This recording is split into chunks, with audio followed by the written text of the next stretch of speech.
Si tu passes ton temps à tout analyser, si tu passes ton temps à repenser aux mêmes choses 100 fois, regarde cette vidéo, ça va t'aider.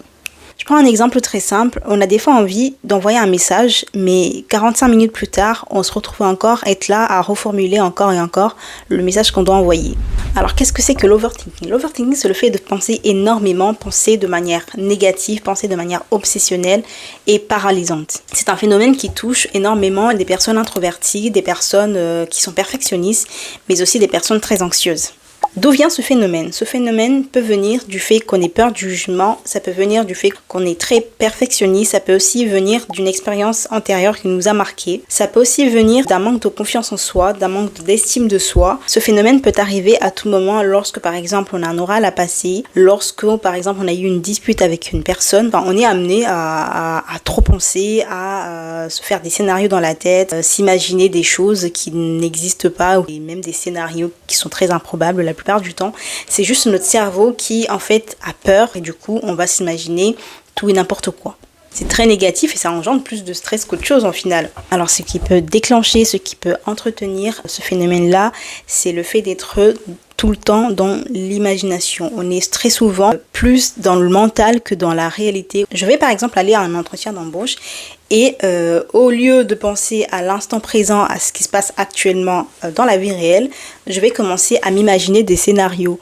Oui, mais si je n'arrive pas à me présenter de manière correcte. Oui, mais s'ils me posent des questions que je n'arrive pas à répondre. Oui, mais s'ils abordent un terme que je n'ai pas révisé. Tout ça, c'est dans le mental, alors que dans la réalité, la chose, si on l'a préparée en tout cas, on peut la gérer. Si hier, j'ai préparé mon entretien, j'ai abordé et révisé les sujets que je devais réviser pour cet entretien-là, on n'est pas du tout concentré sur la réalité. Là, actuellement, qu'est-ce qui se passe? Si je reprends l'exemple de l'entretien d'embauche, j'ai mes fiches de révision, je connais mon texte, je vais réviser l'entretien, je sais de quelle structure il s'agit, je sais quelles missions vont être abordées pour ce poste-là, je sais ce qu'ils attendent, je sais ce qu'ils attendent en termes d'expérience, en termes d'expertise, en termes de...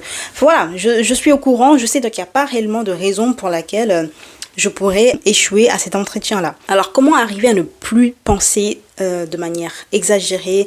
Comment arriver à diminuer ce phénomène-là? Déjà, il faut être dans l'instant présent. Il faut arriver à retourner à la réalité. Ensuite, je pense que c'est quelque chose qui peut aider énormément, c'est de pratiquer des exercices de respiration. Des fois, mieux respirer permet de nous détendre tout simplement, et je vous assure, c'est vraiment des exercices qui au début peuvent paraître compliqués à faire parce qu'on n'arrive pas à se concentrer, mais je vous assure, il y a plein de vidéos sur YouTube ou sur TikTok que vous pouvez retrouver sur la respiration.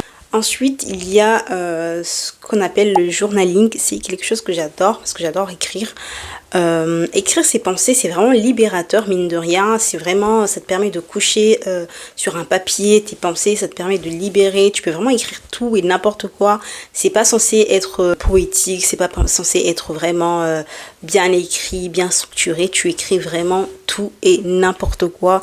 Vraiment tout ce que tu as dans la tête, tu l'écris et je te promets, ça va te libérer d'un poids. Et je t'assure, ça peut vraiment t'aider parce que tu auras l'impression que tout ce que tu as dans la tête va tout simplement se déposer sur le bout de papier sur lequel tu es en train d'écrire, et c'est vraiment très apaisant. Ensuite, parce que des fois on peut vraiment arriver à overthinker, à trop penser, mais pour rien, mais vraiment pour rien, pour des choses très futiles. Il faut du coup arriver à se demander, est-ce que dans 5 heures ça va encore avoir de l'importance? Est-ce que dans une semaine, dans un mois, dans 5 ans, dans peu importe, est-ce que ça aura encore de l'importance? Et la réponse est souvent non. Faut vraiment arriver du coup à s'en détacher, parce que des fois c'est vraiment parce qu'on a peur de mal faire, alors que notre intention n'est vraiment pas mauvaise.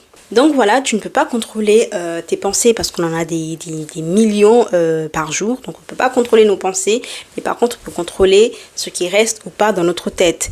Si une pensée arrive, tu la laisses glisser, tu dis « Ah ok, bah mais ciao, en fait j'en veux pas ». Donc si tu es du genre à trop penser de manière obsessionnelle, t'en peux plus, ne t'inquiète pas, t'es vraiment pas la seule. Mais par contre, tu peux décider de lâcher prise. Donc voilà, j'espère que la vidéo t'aura plu. Je t'invite à laisser un like, à commenter et à t'abonner à ma chaîne. Moi, je te dis à très bientôt. Passe une bonne journée ou une bonne soirée. Bye!